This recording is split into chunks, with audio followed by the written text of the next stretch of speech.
think the biggest benefit of AngelList is that they do iterate quite rapidly, and it lowers the barriers to entry to GPs being able to get in to run their own venture firm. Hi, I'm Jude Gomila. I'm the CEO of Golden. I'm also operating the Jude Gomila Rolling Fund. The reason I built Golden is I was looking up companies, trying to find out who are their competitors, what is the fundamental technology here, who are the experts in this field, and I always kept coming up short on the information. And for me, I wanted to pull this together and try and build a canonical data store for all the actual topics and entities that are out there.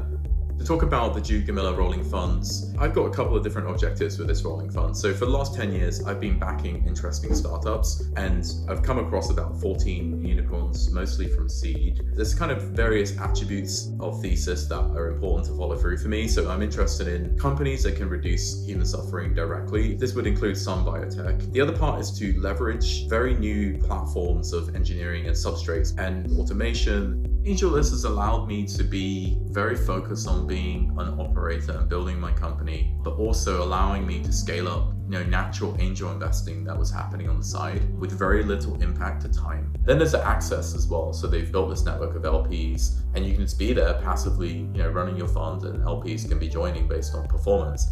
And then there's a kind of founder ecosystem of all the founders. We're in the same boat. So for me, I learned from other founders how to be a better CEO. This is probably one of the most important things that I get out of investing, which is to see how some of the best operators of the world are running their business and what techniques they are doing. And then sometimes they also become advisors to you, so they can actually help you with your own company. Partnering with AngelList has been a great decision for me. So it's taken a lot of work off my plate in terms of running all the back office and the logistics of this rolling fund. So yeah, I'm pretty happy with working with them.